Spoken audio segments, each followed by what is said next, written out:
वर्धमानाय निर्भूतकलिनात्मने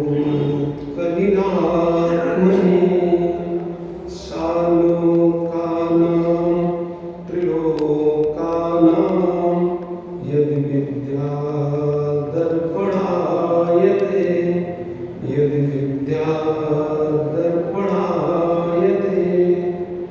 नमो हरिहन्ताणं नमो सिद्धाणं नमो आयनीयाणं नमो वज्रायाणं नमो लयसविशालम्।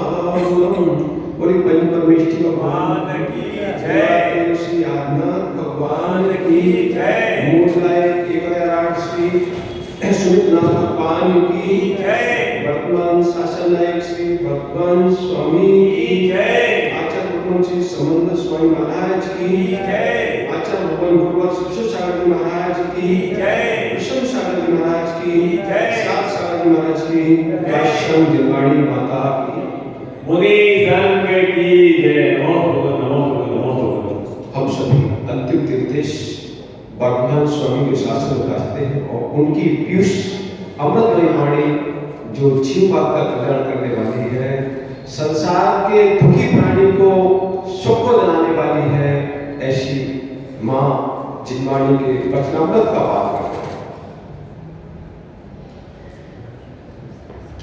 निर्वाण दीक्षा देह को स्वच्छ करने के लिए नहीं, देह को स्वच्छ करने के लिए। निर्वाण दीक्षा देह को स्वच्छ करने के लिए, पोषण करने के लिए नहीं, आत्मा के पोषण और देह को स्वच्छ करने के लिए।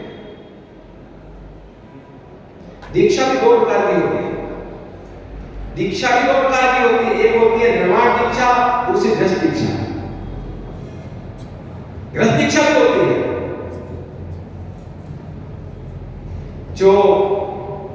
जो वीर होते हैं, समर्थशाली होते हैं, वो निर्वाण दीक्षा नहीं पाते। जो वीर होते हैं, शक्तिशाली होते हैं, जिनने अपनी वासनाओं पर काबू पा लिया है, अपने स्पर्श रसने पर काबू पा लिया है, वो निर्वाण दीक्षा लेते हैं। ये बाल ब्रह्मचारी को डाल बैठे हुए हैं। प्रशम सागर शासक बाल ब्रह्मचारी हैं, इनने जो है स्पर्श रसने में विजय प्राप्त करके निर्वाण दीक्षा प्राप्त की है। दूसरा मार्ग है कौन सा? गृहस्थ दीक्षा। अरे गृहस्थ दीक्षा लेकर भी जीव अपना कल्याण करता है। शादी ये भी गृहस्थ दीक्षा है, पर जिसको अपने आत्म तत्व प्रीति है उसके लिए, नहीं तो भोग का साधन है। शादी भी मोक्ष मार्ग का साधन है, यदि निज आत्म तत्व दृष्टि है, नहीं तो भोग का साधन है। वस्तु वही है, योग्यता के ऊपर निर्भर है। जिसका समर्थ नहीं है, स्पर्श रसना इंद्रियों में विजय नहीं प्राप्त कर पा रहे, गृहस्थ जीवन बसा लिया। और गृहस्थ जीवन में भी सुधार संतोष होता है, ब्रह्मचारी होता है, शील एक ब्रह्मचारी होता है, सुधार संतोषी। विपुल भैया एक ब्रह्मचारी अब अनेक नारियों को नहीं देता, एक नारी उसकी सब है, सब कुछ है। जिसको पति चुना है वही पति है, सभी जो है पिता है, पुत्र है और भाई तो नहीं। जिसको केवल भोगों की दृष्टि है, वो गृहस्थ जीवन में भी अपना अपकार कर लेता है, और जिसको अपने आत्म पर प्रीति है, परमार्थ दृष्टि है, वो गृहस्थ जीवन बसा के भी अपना मोक्ष मार्ग से करता है।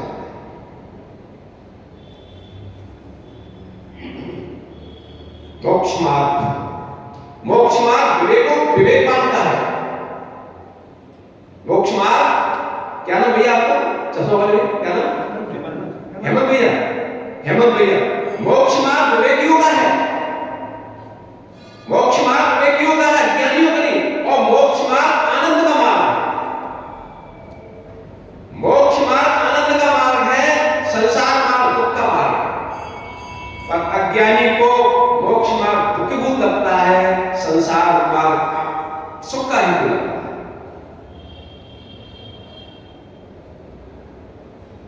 ये अज्ञान और ज्ञानी के भेद है।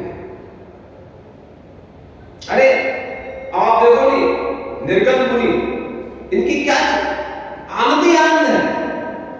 विचार करके देखो आप, हेमंत भाई, आपको सुबह से कितने सारे विकल्प सता रहे होंगे, क्या करते हैं आप?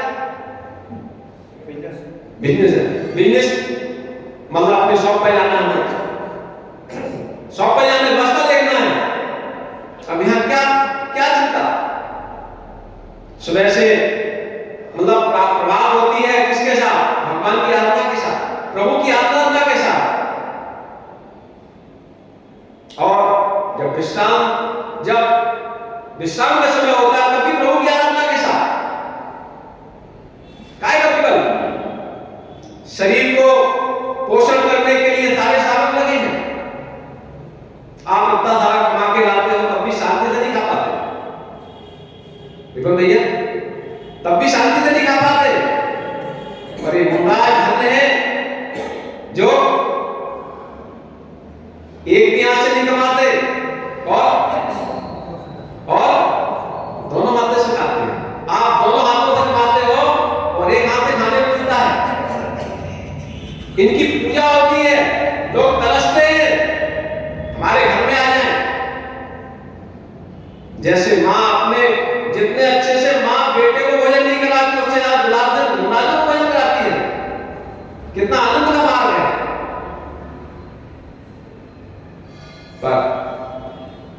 पर ज्ञानी को ये सब दुख का नहीं लगता है। अरे आनंद का मार्ग में क्या कष्ट है? पर ज्ञानी वो भी ज्ञानी है जो गृह जीवन में रहकर भी अपने असमर्थ पाकर भी मोक्ष मार्ग की ओर दृष्टि रखता है। वो चकोर श्रेष्ठ है जो जमीन पर रहकर भी क्या देखती है? चंद्रमा को देखती है, चंद्रमा की चांदी को देखती है। और चील भी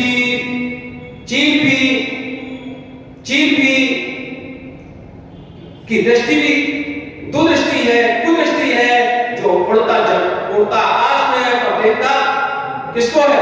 मांस के टुकड़े को। यदि मोहराज भी निर्गत मुद्रा धारण कर भी यदि भोगों को देख रहे हैं, चील दृष्टि निंद है।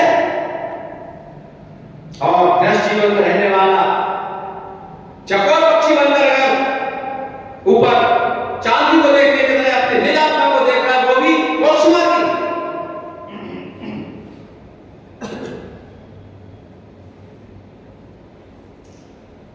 यथार्थ में वस्तु न अच्छी होती है न बुरी होती है। हमारी दृष्टि ही अच्छी और बुरी बनाती है। क्या नाम था? तन्मय भाई, अभी बहुत छोटी उम्र है, अभी खेलने के दिन है, अध्ययन के दिन है। जो जीव निर्णय कर लेता है वो गृहस्थ जीवन में भी उन्नति कर लेता है। आचार्य भगवत सुंदर स्वामी जब व्याख्यान किया 5 पदों का, उनके अत्याचारों को वर्णन किया, फिर कहा मातंगोदन देवस वासयन तावला नीले जय संप्राप्त पूजा से मुक्त। अहिंसा व्रत में प्रसिद्ध का कौन? मातंग चांडाल। और सत्यान व्रत में कौन हुआ? नहीं मालूम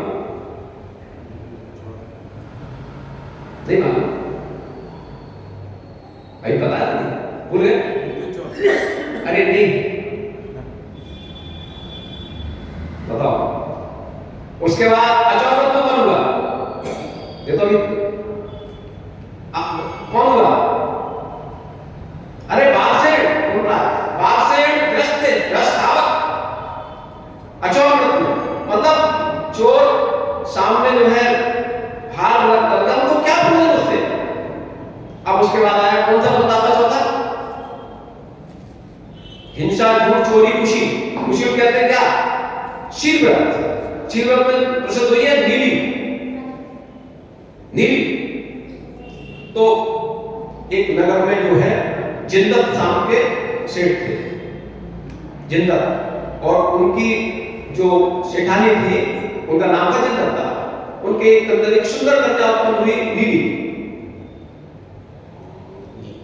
नाम था जिंदत, और उनके काल भी भगवान की भक्ति में तल्लीन रहते थे, दोनों ही भगवान भक्ति में तल्लीन रहते थे।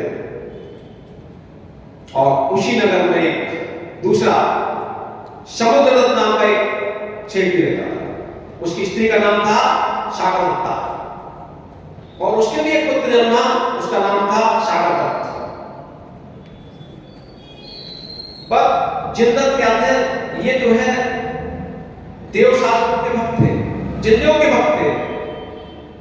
एक बार फसल उत्सव का कार्यक्रम था, तो सब फसल उत्सव में गए हुए थे, तो वहां जो समुद्रदत्त का बेटा था सागरदत्त, उसकी दृष्टि नीली में पड़ती है।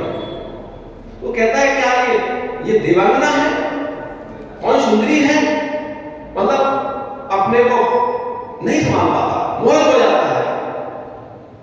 घर पर अपनी बात कहता, प्रकट करता है, मित्रों से करता है, पिता तक पहुंचती है। पिता कहता है देखो भाई, ये तो जिंदत की बेटी है, नीली जिसकी आप बात करो, जिंदत की बेटी, ये देव मतलब जो है देव शास्त्र को पक्का वक्त है, ये जिन अन्यायी को ही अपनी कन्या देगा, अन्य को नहीं देगा। वो बदल था, वो जिन धर्मी नहीं था। तो पिता कहता वो तो नहीं दे सकता। तो अब पिता ने और बेटे ने मिलकर प्रोग्राम बनाया कि अब कुछ समय के लिए हम जैन बन जाते हैं, हम जो है जिन देव के उपासक बन जाते हैं। उपासक बन गया सारी, मतलब देखो जो व्यक्ति एक सामान्य व्यक्ति और एक उसका स्वांग बचाए, जोकर या कह दो पाप, जितना कलाकार मतलब दिखाएगा वो यथार्थ नहीं होता। देखो रामचंद्र जी जो हम देखते हैं नहीं, कहां रामलीला में, जो हम महावीर को पढ़ते ग्रंथों में, ये अलग ग्रंथ महावीर है, और जो यथार्थ के वो भिन्न है। क्योंकि जहां भी जब किसी का पाप का जब लेखन होता है तो सारे गुणों का व्याख्यान होता है, सारे गुणों का व्याख्यान होता है। इसलिए मंच पर बन के आया जाता है, मंच पर लोग बन के आते पाप करने के लिए, पर जो यथार्थता भिन्न होती है। तो वो बने हुए थे जिनका तो भक्ति भी उनकी निराली दिखाई देती थी, प्रभावित हो गए। कौन? नीली का पिता। उनका तो चाहिए थी यही, उनका उद्देश्य यही था, अरे बहुत बड़ा भक्त है, उन्होंने प्रस्ताव रखा शादी का, तैयार हो गए, शादी हो गई, शादी होकर पहुंच गई। कुछ दिन तो उन्होंने पालन किया, फिर अपने बाद उस वही चल रहे, वही कारण चालू हो गया। अब नीली परेशान रहने लगी, पर उसका जो पति था सागरदत्त, वो उसे चाहता था। तो वो स्थिति ये भी बनी कि वो पृथक अपना रहने लगे, नीली और सागरदत्त अलग रहने लगे। समय चलता रहा, बढ़ता रहा, तो वो सोचते थे कभी ना कभी तो ये बदल जाएंगे, नीली बदल जाएगी। तो एक बार जो है समुद्रदत्त जो उनके पिता हैं, तो सोचते हैं, कहते हैं कि भाई साधु हैं, ये बहुत पहुंचे हुए हैं, अंतर्यामी हैं, ये मन की बात, हर के हृदय की बात जानते हैं, इनको आप भोजन कराओ। अपनी नीली बहू से कहता है कि आप भोजन इनको कराओ। क्या ठीक है, अंतर्यामी है, सब कुछ जानते हैं, मन की कर देते हैं, बहुत गए हुए हैं। नीली कहती ठीक है। नीली सोचती है क्या अंतर्यामी बोल रहे हैं, भोजन बनाती है, भोजन बड़ा बढ़िया स्वादिष्ट भोजन बनाती है, और भोजन बना के जब वो साधु सब चल देते हैं, कई सारे साधु आए, तब तो भोजन करके चल देते हैं, तो वो कहते हैं कि हमारी जूती पहन के खाओ, सबकी एक एक जूती और गायब। एक ही जूती पैर में मिल रही है, क्या है, कहां गई, ढूंढते हैं। तो नीली के पास पहुंचती बात, नीली कहती है भाई आप तो अंतर्यामी हो, आप तो मन की बात जानते हो, आपको सब प्रत्यक्ष है, आप देखो आपकी नीति कहां है, आप तो ज्ञानी हो नहीं, पूछो देखो आप। जब नहीं मिलती है, जब हंसा जाता है तो नीली कहती है कि आप तो बमन करो, आपको जूती दिख जाएगी। बमन करते हैं तो उसमें जो है जूतियां थी उनके ही टुकड़े टुकड़े इतने महीन टुकड़े कर दिए थे और स्वादिष्ट सामग्री मतलब मसाला डाल के बना दिया था, सब खा गए, अपनी जूतियों को ही खा गए। पर ये जो है जो जिंदन था उसको बड़ा कष्ट हो गया, ये बहू हमारे साथ ऐसा कर दिया। और उसकी बेटी थी जो ननद कहते उसको ही बहुत बुरा तकलीफ। तो आगे समय में आगे क्या करती है, वो एक दोषारोपण फैलाती है कि नीली का जो है व्यभिचारी है, ये परपुरुष से संपन्न है, ये वास्तव मतलब ये दुराचार फैला देती है, अपराध फैला देती है। अब नीली दुखी होती है और यहां तक हुआ इसके पहले ही माता पिता के पास जाना भी बंद करवा दिया था।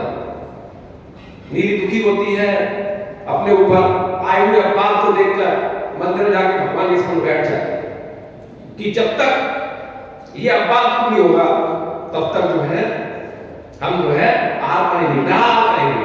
कई दिन हो गए मंदिर में उसको भगवान के सामने बैठे कई दिन हो गए। तो एक दिन देवी जो है, जो रक्षक देवी थी, प्रकट होती है। वो कहती है कि आप जो है इस अपने नियम पालन के लिए इस शरीर को मत छोड़ो, आहार को क्या किया है मत करो, आपके दोष का नाटक हम करेंगे, आपके बात का नाटक हम करेंगे।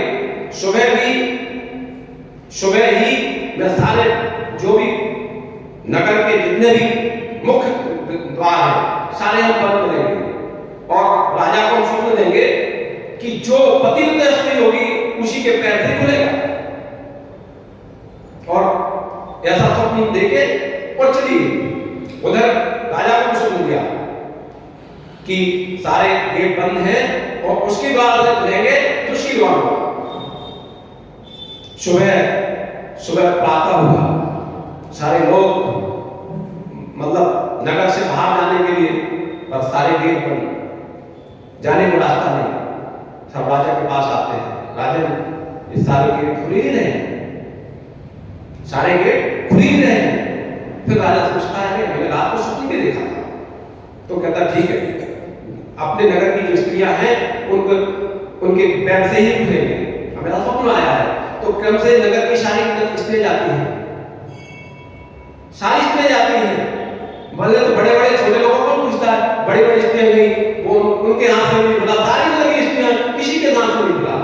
तो ऐसा क्या है, अब और कौन रह गया है? तो कहते कि एक जो नीली है जो मंदिर में है वो केवल रह गई है, उसके हाथ की तो उसको भी ले आओ। तो लोग उसको भी उठा के ले आते हैं और जैसे ही उसका पैर लगता है कबाड़ खुल जाता है,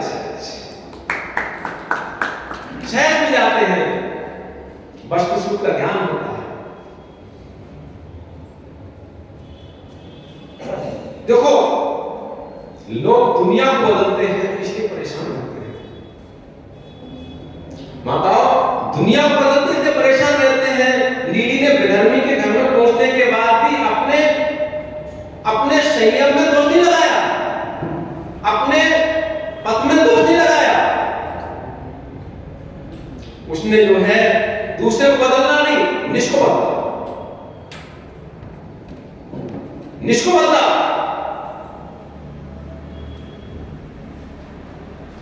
गृहस्थ जीवन में जिनकी भोगों पर दीक्षा है, भोगों की इनकी कामना है, वो संसार में रहकर भी दुर्गतियों को पाते हैं। और जिनको गृहस्थ जीवन बसाकर भी अपनी आत्मा पर करुणा है, दृष्टि है, वो गृहस्थ जीवन में मोक्ष मार्ग प्रशस्त है। वस्तु वही है, वस्तु वही है, प्रयोगता के ऊपर निर्भर है कि वस्तु का सदुपयोग हो या दुरुपयोग। ये महिमा महिमा महिमा किसकी? महिमा किसकी? ये सुख की महिमा है। सुख का पान करके वस्तु सुख को समझे, पर उसका वस्तु को समझ के उसका हमारे जीवन में यदि आचरण आ रहा है तो इन शब्दों को आगम को सुनने का लाभ है, नहीं तो कुछ भी नहीं। नहीं तो चिकना घड़ा कितना भी पानी डाल दो कोई मतलब नहीं। इसलिए हम सौभाग्य है, हमें पंच परमेष्टि का शामिल मिला है, गुरु का शामिल मिला है, प्रभु का शामिल मिला है, उच्च कुल में जन्म हुए हैं। तो हमारा ये जीवन भोगों की नारी बना जाए, हमारी भोग भी भोगे तो भोगों में भी आप दृष्टि हो, यही हमारे कल्याण का साधन बनेगी। बोलिए आचार्य महाराज की